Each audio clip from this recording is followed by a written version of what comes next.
Welcome to Satsang. So beautiful to be back together with you all. This is our first satsang since I was abroad and then came back, but back and forth. So it's so beautiful to be gathering together again for this sacred time.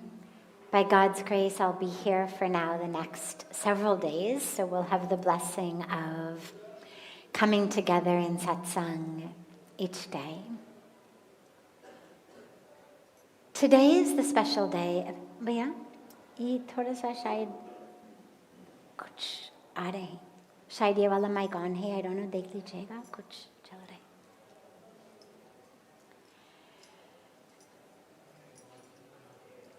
Today is holy, as I was saying, on the banks of Ganga. And on Ganga, I shared the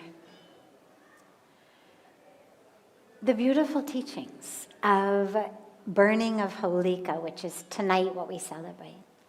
But there's another core piece of the story that I thought, let me bring into satsang and let us emphasize this here and then look at how we can bring that into all of our lives.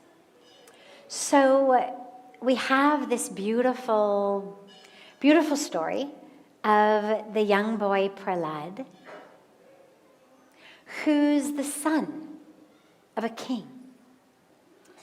And the king is full of arrogance, full of ego, and only wanted people to worship him. He had all the subjects of the kingdom just worshiping him. Nobody's allowed to worship any other form of the divine, just him.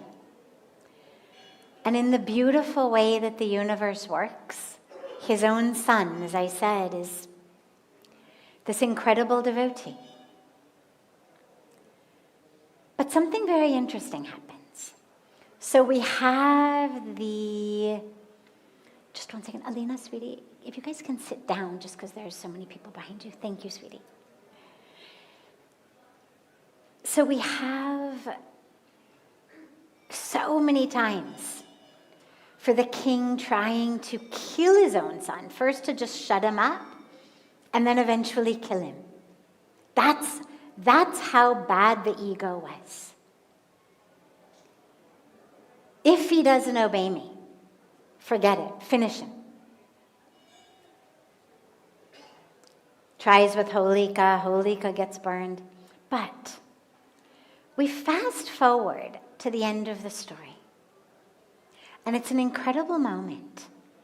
Now you imagine that you're a child and your own parent tries to kill you. Not once, not twice, not by accident, not because they're crazy, not because they have some mental defect, not because they were an alcoholic and drunk, not in any way that you possibly in your mind could say, well, they don't know what they're doing. It's not their fault. But just from their own ego, from their own arrogance, from their own attachment to people worshiping them, they are prepared to sacrifice you. Keep trying, nothing works. Because the divine just keeps saving you. As I said, it's such a beautiful reminder, especially at times like this, that yes, God is there. Yes, God is good. And no, we can't be complacent. No, we can't be lazy and just sit back and expect God is going to do it all. And yes, the truth will be victorious. Light will be victorious. Anyway, so end of the story. Finally, after trying everything, king decides, Forget it. I'll finish him off myself. Like nobody else I send to do it can do it. Nothing else is working. I will finish this boy. Now, the king has a boon. Hiranyakashipu had, as like many of us, when we get totally deluded in our arrogance, in our ego, in our illusion, he wanted to be immortal. And he asked God, he said, I will do this tapasya, and in exchange, I want the boon of immortality. And God said, no can do. Like, do whatever sadhana you can, but I cannot grant you immortality because it is against the very nature of the nature I've created. That which is born changes and dies. I cannot grant you a boon that goes against the nature of nature. So he thinks he'll just outsmart God. He says, okay, no problem. Don't give me immortality, but just give me a boon that I cannot be killed in day or in night, inside or outside, by a man or an animal, or by any weapons. And God says, okay, done. You've done the sadhana, you've done the tapasya. Here is your boon. So he thinks he's outsmarted God. Like, okay, I'm not officially immortal, but if I can't be killed in day or in night, inside or outside, by man or animal, not by any weapons, it's essentially being immortal. So he's with Prahlad, their castle. And he's furious at the boy. And he says, you say your God is everything. You're so blindly devoted to him. And he says, if your God is really here, show him to me. And he strikes the pillar, thick like this, but thicker pillar. And he strikes it. And at that moment, Vishnu appears. And Vishnu appears in a form, half lion, half man. It's at dusk, not day, not night. They are right on the threshold of the castle, not inside, not outside.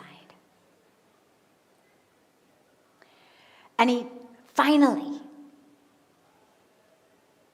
finishes off this evil king. Because of course, not only is he trying to kill his own son, but as you can imagine, he's terrorizing the entire kingdom. Imagine a situation where every subject had to worship only the king. You cannot worship God. You must worship the king. So they were being terrorized. This is the epitome of what we call adharma, lack of dharma. Similar, not exact, but similar situation of that type of adharmic ruling of kingdoms that led to the Mahabharat war, that led to Bhagavan Krishna taking Arjuna out onto the battlefield. It wasn't a war for a piece of land, it was a war for dharma. So anyway, so he finally finishes off this king with his hands, which of course, because the top part of his body is a lion, they're claws, no weapons. But here's what's beautiful. Here's the point. He then finally takes Prahlad in his lap. And he says, my boy, I am so sorry. You have suffered so much. I didn't come sooner. So many threats you've had, so much difficulty you've had. Ask any boon from me. Any blessing, I will give you anything. And Prahlad says, just lifetime after lifetime. Bhakti kiras, that juice, that essence of devotion of love. I just want every breath, every minute, every moment to just, my heart should beat more with love for you. Flowing through my veins should be that ras, that essence, that juice of devotion. Just give me that, lifetime after lifetime. So Vishnu says, yes, yes, yes, of course. Anyway, you are the epitome of devotion. Yes, granted, but ask something else. I want to give you something nice. You've suffered so much and you've stayed so devoted. So Prahlad says, okay, you want something else? Forgive my father. Do not make him suffer the karmic repercussions of his acts. And it's such a beautiful moment and such a beautiful teaching. It's, of course, the same story of Jesus Christ on the cross. It's the same story of so many persecuted mystics, sages, yogis, leaders across different religions throughout time who have had the courage to defy a ruling order that was oppressive, that was harmful, that was adharmic.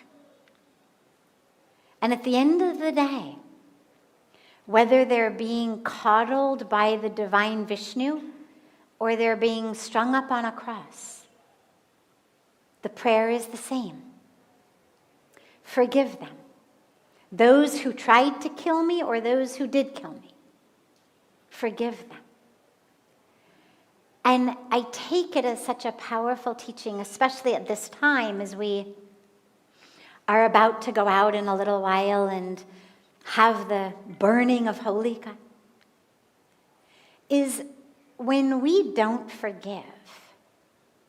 For most of us, the reason we don't forgive is we feel so justified in our anger. Now, I would be very surprised if any of us had more of a justification for anger than Prahlad did, right? We've all been through a lot. Different types of trauma, different betrayal, harm, cheating, abuse, whatever it may be.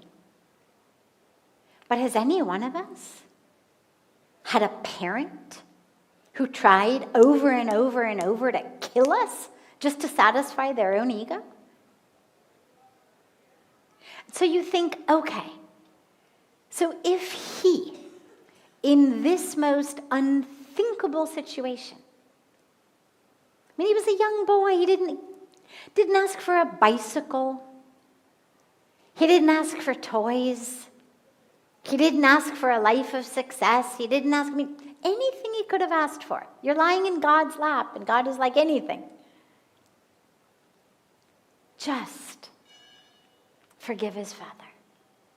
And so at this beautiful time, as we offer that within us that is like Holika, as I was saying on the banks of Ganga, that within us that is an illusion, that is dark, that is hateful, that is jealous, judgmental, negative, all of this, that would lead us to harm somebody else just for our own personal motives. As we offer that into the fire, we also allow ourselves to open to this power of forgiveness so that we can actually be free. I always say we don't forgive because what the other person did was forgivable. We forgive because, regardless of what they did, we deserve to be free.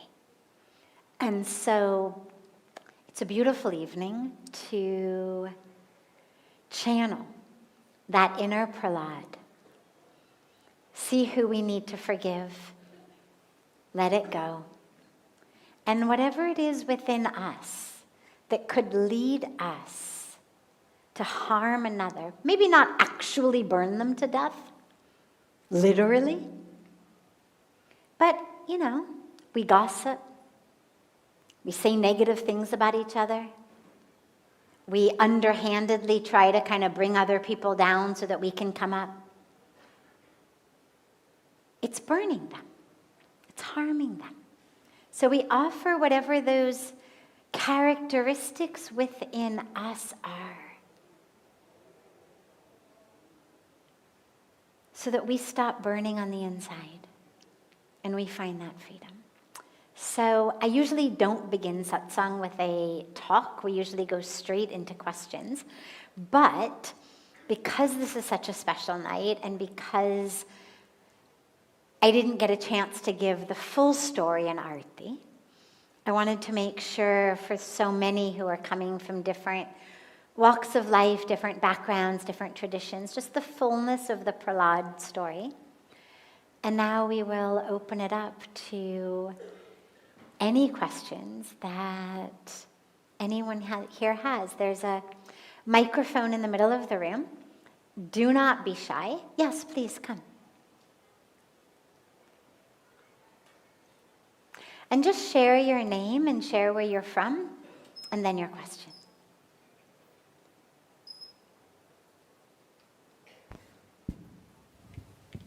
Hi, thank you so much. Of course. Thank you for the opportunity. My name's Marie. I live in London.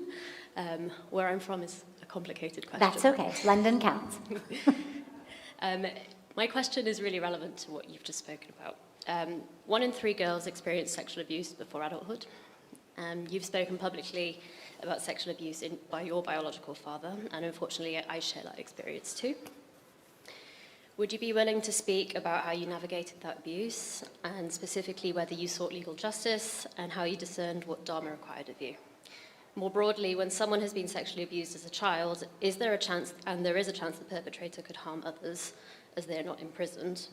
Is it right to forgive and to move on without seeking legal accountability? And at what point does compassion risk becoming complicity? And can pursuing justice through the law not be an expression of anger or ego, but a moral responsibility to protect the vulnerable? My yoga practice has allowed me to live a really happy life in the past few years, and I haven't had contact with my father for a long time. But I keep coming back to this question, that is it my dharma to expose him in the face of the law, or should I try and leave all of this behind me? Thank you. Beautiful question, a very complex question.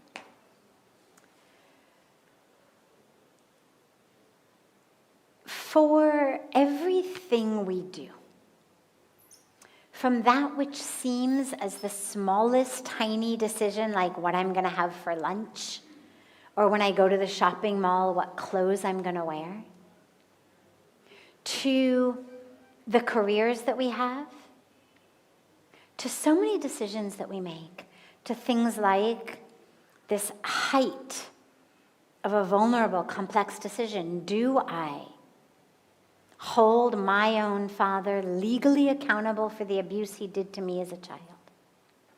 All of these decisions. For me, the question is really one main thing. What is the ripple impact of that choice? What is the motivation for the choice?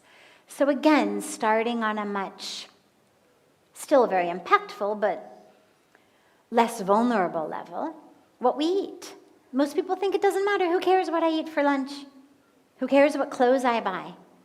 Well, we know that animal agriculture, the meat industry, is the greatest cause of global warming.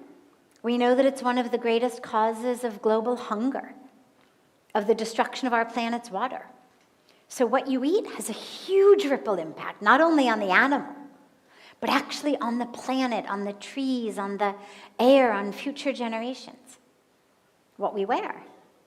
You're buying cheap, fast fashion. It's one of the greatest polluters of our planet. Non-organic cotton. Well, chances are an enormous number of farmers have gotten cancer from the pesticides sprayed on the cotton. Their children have birth defects. Huge ripple impact. In a case like this, I would encourage you, there's no right answer. I would encourage you to ask yourself, what is the ripple impact? If that person were in a situation where there were the possibility of harm to others, for example, if he was remarried, let's say, and had new children, and the children were young, that's a possibility of harm. If he were an elementary school teacher, classroom full of young, vulnerable kids, possibility of harm.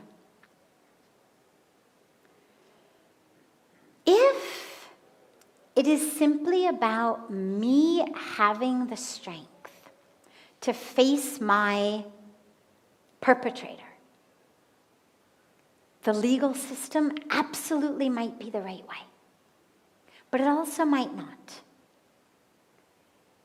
Because it doesn't always necessarily go the way that you want. And the question that you would have to ask yourself is, am I fully content, fully satisfied with simply to have stated my truth in public, and then whatever happens is in God's hands and I will accept it? Or am I doing this because,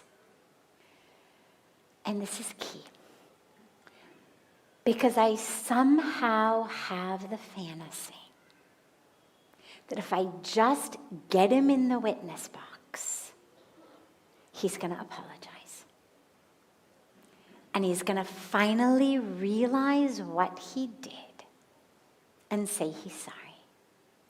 And that is the most natural, instinct desire. You have every right in the world to want that.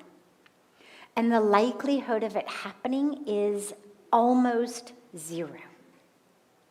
So I would be really careful about what the actual motivation is behind, like what you're wanting from that. And again, there is no right answer or wrong answer. If what you're wanting is just let it be in the open. Let him not harm others. Let others not harm others. Let this set a precedent. Let this be a deterrent to other fathers who think they can get away with it. It may absolutely be the right choice for you. But if there's a personal sense of repentance that you're wanting, of somehow a sense that you are going to feel better when a court gives him punishment, I would do a lot of work first, because the speaking of it is very powerful and very important. I don't know anyone who has actually found resolution due to a court's decision,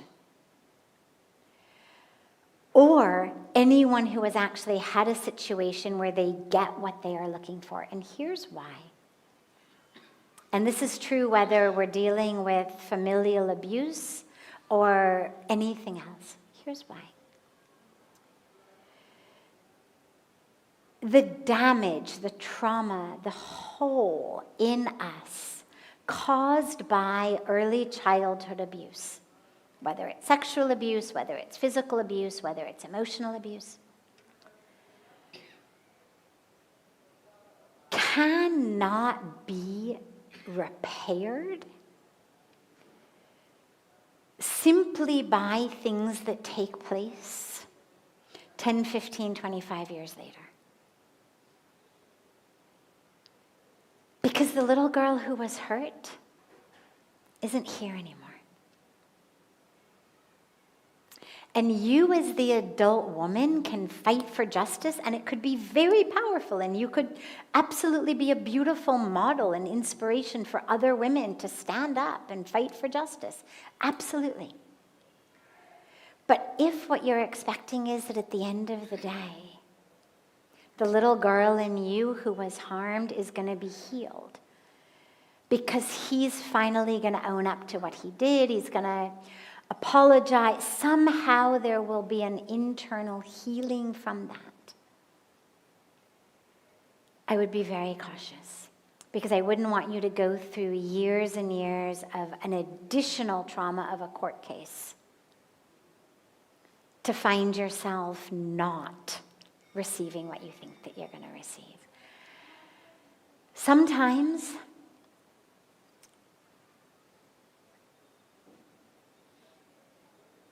simply forgiving someone, not to absolve them, but so that we can move on, simply stepping into our fullness, our health, is actually the greatest teaching. Because abuse, it's about power. And when someone no longer has power over us, that's not only the greatest healing for us,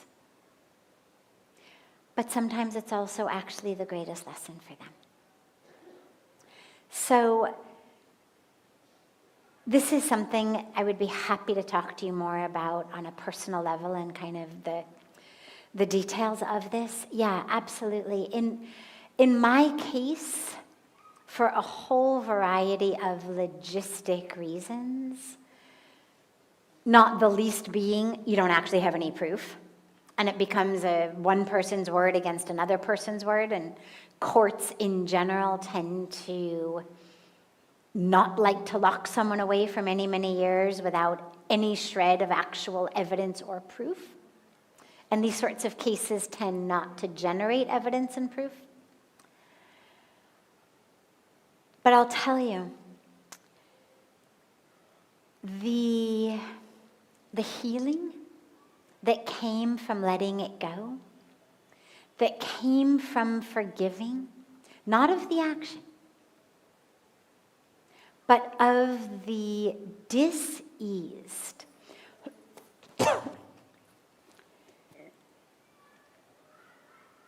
shrouded in confusion, fear, darkness, own unresolved issues.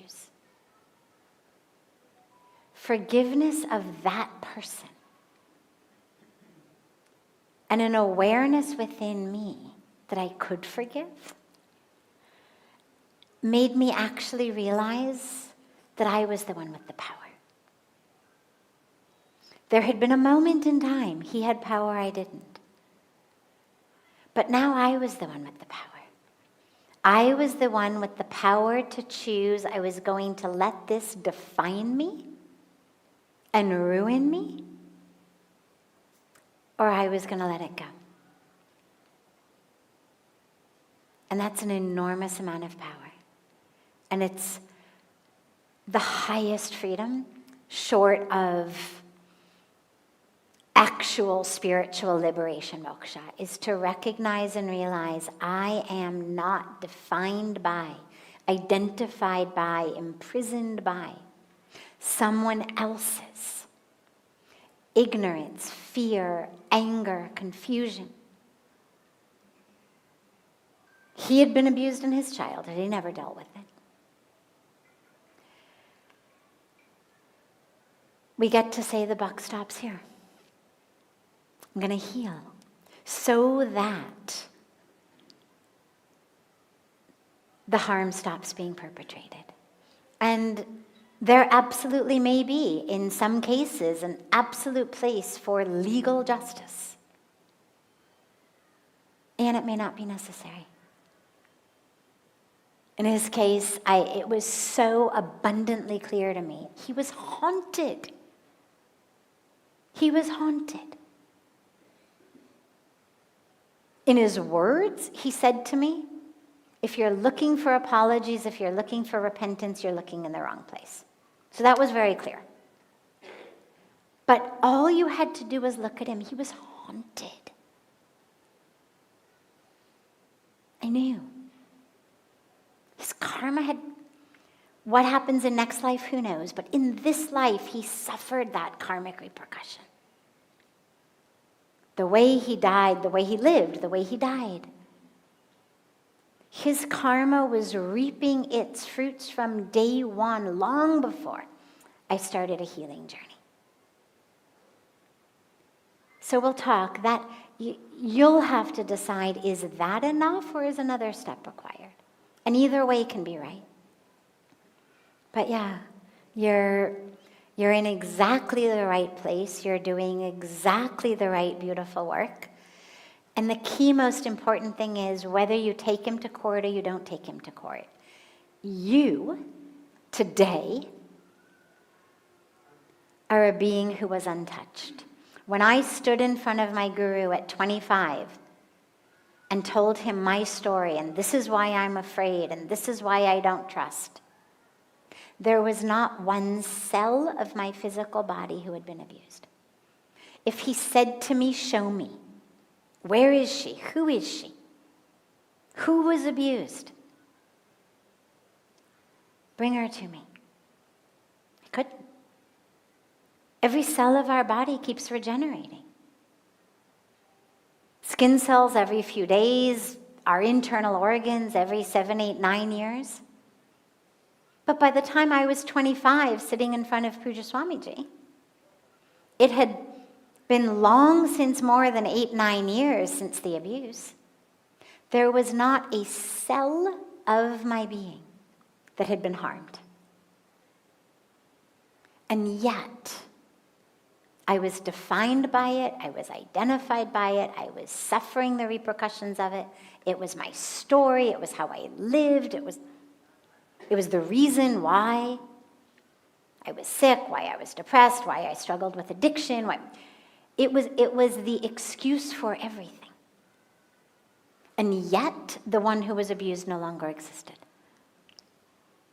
And that doesn't mean it didn't happen. That doesn't mean that it was okay. It doesn't mean that a young girl didn't suffer awfully. But it means she's not here right now. And to keep bringing that story, bringing it back, turns me into the perpetrator. Where I had been the victim, I become the perpetrator. He harmed me then. But by redefining my life every day by the harm done to me in the past, we go from being victim to being perpetrator. And so here you are, to become free, and to let it go, and to step into the you. Never touched, never harmed. Beautiful. Yeah. Other questions? Yes.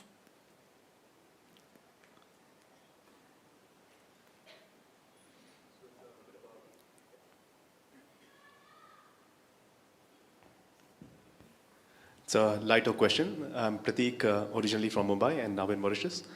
So for 35 years, I've been going to ashrams. I've been following different gurus, listening to spiritual content, and I absolutely love it. In fact, me and my wife have been on a project promoting spirituality, secular spirituality. However, my personal faith is not as strong. When I see people around, they are quite clear in their faith. They're extremely strong in their faith. That's not me. I mean, it's been so many years. But I keep questioning, I keep having doubts. And you have a right reason for your faith. I read your book about coming to this ashram and not being able to come out. I've been going to ashrams and haven't been able to come out easily for so many years. Also, you mentioned about having a heart-stirring, kind of moment when you went to Ganga. I was walking around today for an hour and nothing stirred in me. So my question is, these kind of miracles, why don't they happen to everyone? And if there was like a small miracle, unquestionable miracle, which happened to anyone, that would basically clear all doubts. And that would be super helpful. So if you could do something for me, we can solve that problem once and for all. Could be a small thing. I have a blocked nose, you can unblock it, and that's it.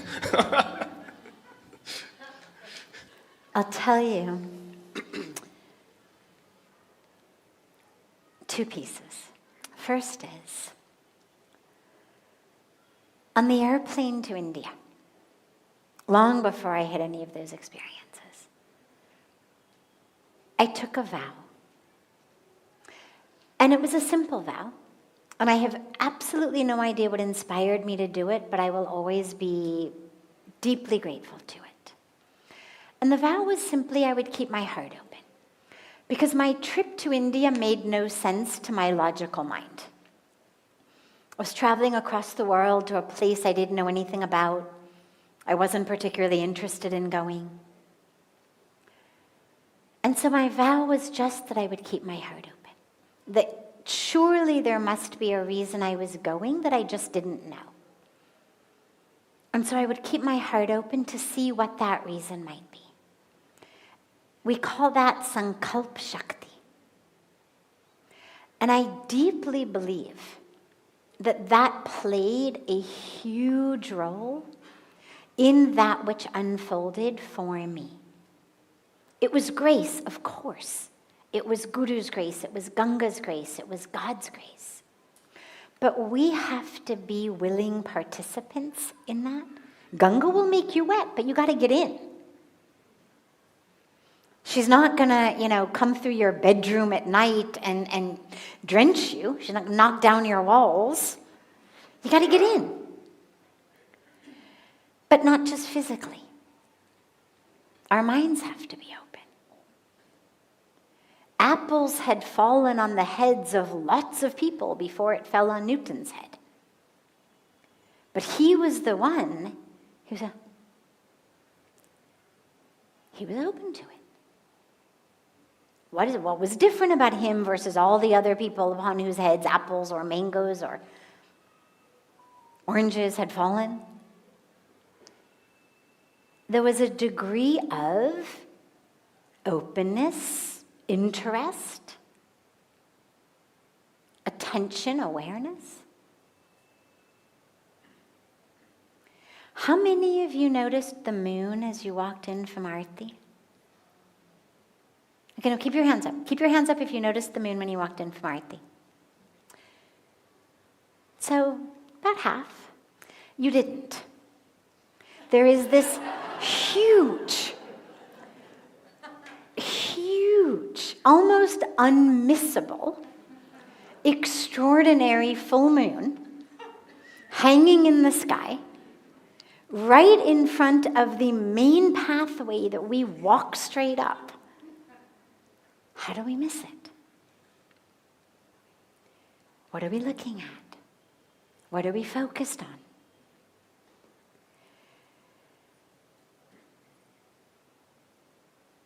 The key has to do with openness. Find your way in. We each may have different ways. For me, the natural world is one of my easiest, fastest ways in. I have a science background. Look at the natural world even long before I was a religious person or a person who even identified as spiritual. All of these spiritual experiences I had, which of course I wouldn't have called that because I didn't use that word, but in retrospect I could say spiritual experiences, every one of them took place in nature. It was inconceivable to me that this was random. There was a sense of awe. I wouldn't have spoken of God, but there was a sense of awe. And I have found that sense of awe can be a very easy door to open for even the skeptical, scientific, non-particularly devotion-filled ones of us. I mean, you look at the night sky, filled with stars that no longer exist. Think about that for a moment. I mean, think about really what that means. You look up at the sky. You see this beautiful skyscape of stars. What you're seeing, some of it existed 500 years ago, some of it existed 10 million years ago. The light in the sky that you see as the stars today is a window 10 million years ago. To me, things like that open doors. Because they open doors of awe. It may not immediately be, oh God. It may just be creation, like, wow. I share frequently that if I ever am in need of a,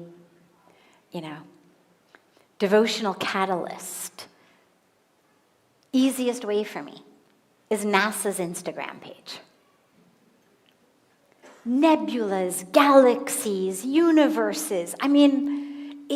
There is no way it is random. The magnificence, the perfection, the scope of it. And the fact that we've got pictures today, we've got telescopes taking pictures, relaying back to us of things that don't exist. Just think about that. It's taking a picture of a nebula, a star that's dying. The star died 10 million, 5 million, 1 million years ago, 50,000 years ago. And I get a picture of it today. That power of realizing the enormity, not just in space, but in on every level of this creation, to me, makes the presence of a creator. We may not have a specific name or a specific form for it, and that's fine. But it makes the presence of a creator, a very creative creator, undeniable. See what your way in might be. And it may come from sitting, not walking. I didn't have my experience on Ganga by walking, pacing up and down her banks, shopping up at Lakshman Jula. I had it just standing, looking out over her waters. Just be there.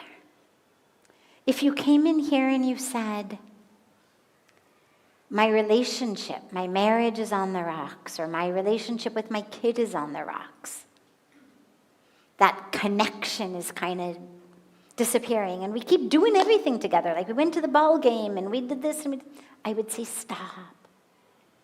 Just sit. Stop moving. Stop looking for which thing you're going to do that's going to reunite you.